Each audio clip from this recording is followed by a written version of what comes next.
dhiyoo kan torbaan lama asii interview jiyoota torbaanii lamaan dura yookaan torbaan sadiin dura artist Hacaaluu Hundeessaa waliin tolchirratti Oromiyaa Media Network keessa jiruudhaan artist Hacaaluu Hundeessaa qalmaaf dhiyeessee warri qondaal mootummaa keessumaa akka mootummaa naannoo Oromiyaa wantoota gargaraa nurratti dubbachaa ture. Interviewni an Hacaaluu Hundeessaa waliin godha akkuma Oromoon beektutti Hacaaluun artistii guddaa Oromoon qabdu namni kun namni yeroo baay'ee yeroo dheeraaf miidiyaa irra fagaatee ture. Hacaaluu wanni nu OMN irratti yaamu kennaan durallee gaafisaatiidhaan kaaninis yaames dhiyeessee isan na filatee akkan dhiyeessuuf Director Girma Guutamaa dabalatees malee namni bira interviewnan tolchi jecha ture. Dabalataanii Dajane Guutamaa waa'ee kennaa yeroo dhimmoo irra dubbatu hunda guyyoon interviewti sagalee waan jaaladheef innummaan sagalee isaatiin kana hojjetu jedhee na filachaa ture. Anis ji'oota 5 dur beellam kan qabanne interview sun midhaafne jechuudha. Yoo interview tan goonutti Hacaaluu waliin naannoo sa'aatii tokkoof wayi haasofne sun jechuun jalqaba irratti stuudiyoo keessa taa'u kaameraa beeku godhu dabri sirboota affeeruu dabalatee rindendensi yookaan deddeebii adda adda dabalatee sa'aatii tokkoof wayi waraaban. Seer miidiyaa kamillee keessatti gaazexeessaan tokko yookaan ogeessi miidiyaa tokko wantoota waraaban hunda dhiyeessu jechuun hin danda'amu. Yoo sun taate gaazexeessummaan iyyuu hin jirtu jechuudha jedhamtu fayyuu dabarsu. Hojiin gaazexeessummaa yaadi namoota akka bilisaan ibsataniif carraa kennuufi. Kan jechuun namichi sun sa'aatii 2 yoo ati yeroo qabaate yoo inni aayidiyaa dubbata qabaate sa'aatii 2 dubbachuu danda'a jechuudha. Achi keessa sa'aatii tokko kan daqiiqa 30 ka barbaade taanaan dabri air time si kennan yookaan carraan atiin sagalee sun ittiin dubbattu yookaan spacing si kennan daqiiqa 30 yookaan sa'aatii tokko taanaan 30 sun fayyadamuu dandeettaa jechuudha. Sagantaa keessummaa Oromiyaa Media Network yookaan kan maqaan isaa jijjiiramee dhaddachi dubbii jijjiiram kana sa'aatiin Oromiyaa Media Network naaf eeyyame daqiiqa 35 akka dansa ilaala armatti namoota dubbisu yeroo baay'ee namoota siyaasaa Oromoo keessaa gahee guddaa qabanii qondaaltota mootummaati namoota akka artist Hacaaluu Hundeessaa uummata bira jaalatamanii jechuudha. Kanaaf yeroo baay'ee waayiloota kennallee wannan itti walitti bu'aa tureen sa'aatii dabalataa akka inaata adoonaan eeyyamne sa'aatii hata turanii jechuun yaadi namoota dabruu qabu jedhee waan amanuuf yaadi uummati Oromoo beekuu qabu yaadi ilaalchi nam sunitti irriitti ibsu qabu dabruu qabu jedhee waan amanuufi yeroo duudii tarkiyyaanii deddeebimne walitti dubbachaa ture. Gaafiif deebii Hacaaluu Hundeessaa waliin goon keessatti kaasaaniif deebanii dubbachaa turanii shaneeni najjeesuu fi jedhee waan inni dubbatu keessa baasanii qalma dhiyeessanii jedhe. Anini waan sun dhaga'inaan hin booye beektaan hin booye. Artist Hacaaluu Hundeessaa gan baay'eef wal beekaa amansiisa ifaa waa'ee kiyya amansiisa ifaa yeroo BBC hojjedha amansiisa gul wal baranne baay'ee walitti dhiyaannaa dhimma dhuunfaa obboleessaa waan waliin taphanne hin qabnu dir Finfinnee kan kee waliin maraa oolla. Hacaaluu Hundeessaa jechi isa hainni keessa kutan jedhsuni ani akka gaazexeessa tokkootti gaazexeessaanii yoo sa'aatii tokko namichi haasa'e wanni ati barbaadde daqiiqa 30 yoo taate wanti uumati dhaga'uu barbaadu yookaan wanti uumati walitti fida wanni jajjaboo uumati nu targeet goon of course uumati Oromoo wanni uumati Oromoo Hacaaluu irra dhaga'uu barbaadu maal jedhati gaazexeessa tokkootti intalee ilaalchi uumati Oromoo consider godheettiin filadhaa jechuudha. Halammeessoo jechoota inni armaan dur yookaan waan inni armaan dur fayyadamee hin dubbatini carra kenneetii akka wanti sun dubbatamtu tolchuu jechuudha. Kun hojii lamaffaa. Inni sadeessoo fi inni biraa waan artistiin yookaan artist Hacaaluu ta'uu danda'a keessummaan kiisuuni osoo hin beekin namni yoo miidiyaa dur taa'ee dogongoraan jechi afaanii ba'uu danda'a. An akka seerii gaazexeessummaa eeyyamu baatus iitiksi fi mooralii gaazexeessummaa kee kun hin jira. Namichi jechaan dubbatu sun namiidhuu danda'a yookaan afaanii dogongoraan na ba'e keessa naa baasennaani keessaa baasaa ture. Sun Oromiyaa Media Network illee hin beekuu jechuudha. Seerii gaazexeessummaa waan baradheef hin beekaa. Kanaafuu Hacaaluu Hundeessaa qofa don ta'in interview Abba Duula Gammadaa waliin tolche. Interview Abba Naga Jaarraa waliin tolche. Interview Abba Kamaal Galchuu waliin tolche. Interview Abba Baqqalee Garbaa waliin tolche. Interview artist Hacaaluu Hundeessaa waliin tolche dabalatee waan inni waan namoonni sun dogongoraan dubbadhu yookaan wanni sun naan taane keessa naa baasedhaan keessa baasaa ture jechuudha. Hacaaluun interviewin kun godhamtee eegi gargar baaneen duuba wal argine iddoo tan keessaa wanni akkana baate iddoo tan akkas baate ha inni naa ba'uu qabdi jedhaan noo fakkeenyaaf fuula inni ani namin baratini beekumsallee guddoon qab jersuni diqqoof xiqqeessa dhena gaafate noo waca akkasii miti uumatu fi duratti beekumsi xiqqaa qabachuun kabaja sabsuuniif qaban agarsiisu waan taateef anummaan itti amansiisee wanneedha. Bakki inni keessa naafaaf jedhe bakka muraasa tokko hattamanallee keessa baasee jira jechuudha. Ani daqiiqaa sa'aatii tokko sun keessa daqiiqaan naa kennan 35 interview Hacaaluu naannoo daqiiqa 50 faanaalaayiz godhe ediitar xiyyaa kennee jechuudha. Daqiiqa lamaan ediitar xiyyaa qofa murteessi ediitar waan ta'eef daqiiqa lama ediitaris ilaalee waan keessa baas qabaa jechuudha. Fakkeenyaaf ani jecha minni yeroo baay'ee haleellaan gargaran irra godhamee jira. Namootni yeroo baay'ee bilbilanii warniingi naa kennanii waan akkasii hajertuuni sababa keessa baateef keessa gaafiti yoo ilaaltan taate qaamni haleella sirra raawwachuuf si sodaachisuun qaam kam jedhee qulqulleeffadhe gaafadhe jira. Akkuma interview irraa uummati Oromoo uummati biyyana galgal kan ilaalee qulqulleeffatetti artist Hacaaluu Hundeessaa shaneen na haleelee hin jenne. Namooti interview ilaalan hunduu ragaa ba'uu danda'a. Maqaa shaneen dhoo. Qaamni shaneelee namoonni Wallaggaa qeellan Wallagga naannoo suni bilbilanii natti himanii jedhe. Waan sun ammoo wanni dhiiseeti armaan dura Hacaaluu Hundeessaa interview Dajanee Guutamaa waliin tolchirra gad ba'ee akkasumas interview BBC Afaan Oromoo waliin tolchirratti namootni hisa aleelu yookaan yeroo gargaraatti dhiibbarraan dhaqqabu soda nageenya qabaachuu dubbatee ture jechuudha.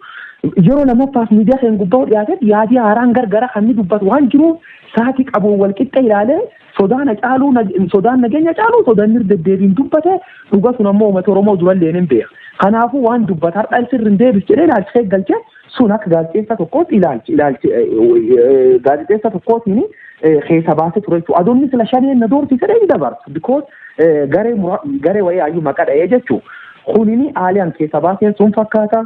Haalii ammoo itti dhiyeessanii keessa ciccira maani tolchan jedhan anna ajaa'ibam gizereefu ani of course monitoring goone war monitor gor keessa dogongorin beeku OBN guutuma guutuutti daqiiqa 22 akkas dabarse interview guutuu kaa'edhaan.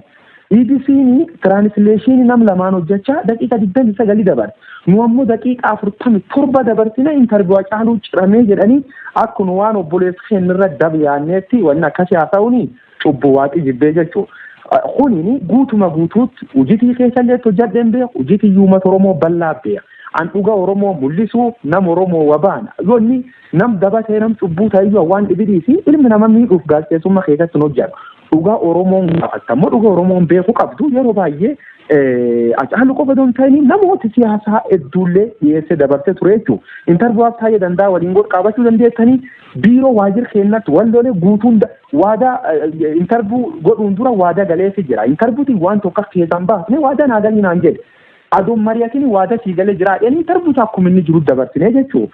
Interviiwaaf Kamaal walii galchuu waliin goon irratti waan walii keessanarra muramee jedhee dubbatee jira. Kamaal galchuu editoraalii keenya ilaalle akkuma ibsanii waan minillee ibsatti wanti sunini dhiibba wayii garee siyaasaa ta'uu danda'a namoota dhuunfaa akkasumas saba jidduutti rakkoo uumuu danda'a jedhanii waan yaadanii fi editorial garee manaajimentii waliin teenne murteessina jirraa jechuudha waan kophaatti murteessuu miti. Garuu ammas deebisanii waan nun hojjetanii maqaa nam tureessuun anas hojii ani hin beeku kan sirriitti ittiin hojjedhe uummataa fi agumniti jedhamee obboleessa keenyaatiin wal qabsiisanii olooliin irra deemsise tootaalii aamilee tiyyaallee daameej godhe jira. Biyyi sanirrallee abdii qabu guutuma guutuutti na keessa balleessee jira jechuudha. Oduu laalam gizee baay'ee asin beektaa wanni sagantaan tokko daqiiqa 35 qof godhamee fi daqiiqa 35 eegi ga'een booda daqiiqa 15tiif at least oduun deemuu qabaa jechuudha. Saatiin oduu walir kaanii waan deemaniif everything order godhamee waan deemamuuf saatiin oduutiif sagantaan akka walirra hin buunee fi kunini OMN murteeffate. Anammoo artistiin kunini artistii jajjabaa turee nu bir dhufee wanti inni haasa'es waan bareedduu waan paartii tokko callaa doon ta'ini Hacaaluun achi keessatti nam hunda sirreessee qeeqee sirreessee dhugaa jirtu hatti fakkaatu dubbate kanaafuu waan uummata keenya itti fayyadaa jenna guutuma guutuutti dabarsinee jechuudha. Sun katolchi nam dhumirra yoo as kalaalti taate naaf Hacaaluun sirbaan xumuranne sirbisaa jirra sun gubbaatti jechuudha. Saatiin waan hin ga'inii fi diitarii murteessee sirba kennuu hin dandeenyu saatiin oduu walir buutedhanii kaan sinirra tolchanii jechuudha. Garuu yaadii Hacaaluu Hundeessaan fakkeenyaaf jechoota inni soda nageenya armaan dur qabanii maksu yookaan fakkeenya fudhanneellee kadabarsin taate saatii qabnu waliin gitu waan wayii hambisuu qabaa jechuudha waan important kan armaan dur hin dubbatin. Kanaaf akka gaazexeessa tokkootti waan jira madaalee moral ethics jirti gara akkasitti filanne malee how comes akkam nu garee siyaasaan fakkeenyaaf shaneetti namni jedhani ani qulqulleeffadhe namoota akkas naan jedhan jennaan qaamni siin jebsu neennu jedhee qulqulleeffadhe jedhe yoo inni shaneta yoo inni tirata yoo inni shabaab ta'e uummatatti himna jechuun sun garuu qaama kanaa wanna caaluun jedhin jirtu wanni ammoo miidiyaa mootummaa jecha turu wanni abbootiin allangaa jecha turan shaneen na sodaachisa jedhu dabarsanii nyaachisanii jedhanii waan rabbiin jibbu nurratti odeessaa turan jechuudha. Uumati ammoo arti interview EBC gubbaat dabar ta faana gubbaat dabar ta OBN gubbaat dabarteef ta OMN original duraan dabartir deebisee dabar wal birqabe laalee uumat sammuu qabu waan ta'eef addaan baafataa jedhee yaada.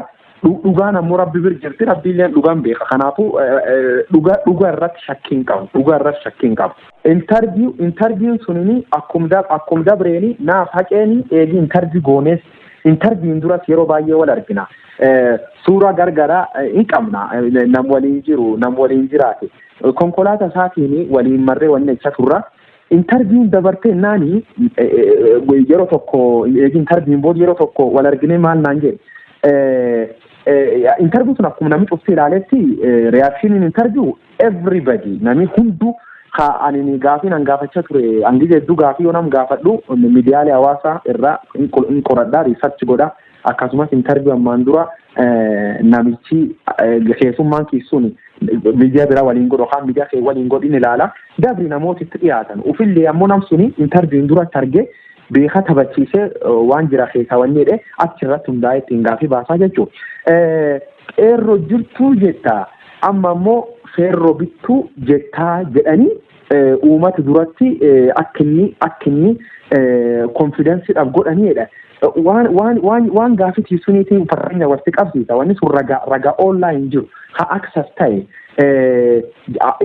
naafa caaluun interviewuf wal beellamne yeroo baay'ee wal bilbilee wal taphannaa hin haasofna Oromeemsi gubbaatti jookitan taa'ii sirratti qalladanar achitti bilbila booriyaa Oromeemsi laantee naan koflee qeerroo jirtaa irraan feerroo bitta naataachoo natti taphatanii miti inni kofallee tattaban nagaafatta kan nagaafattaa naan jedha haqeen fuula dhugaa jira nama annam siyaasaatii miti beeka ani ilmi Oromoo tokko ilmi Booranaatillee daanga gubbaa dhaladhee warbara haa cubbuullee beeku kijjiballee beeku warri siyaasaa kun ammoo cubbuu kijjibi malee rabbii waan tokkoon hin dhallee jechuudha asum deebisanii jechuma akkas ta'e hawfiiyyuu achiin durallee sooshaal miidiyaa gubbaatti taphatama turu akka waan mataa keessa baasee mucaa miidhuuf gaafa dheekfa oolela turanii jechuudha. Interviewin sun dhumattee naani reakshinii jiru uummata Oromoo bal'aa beeka.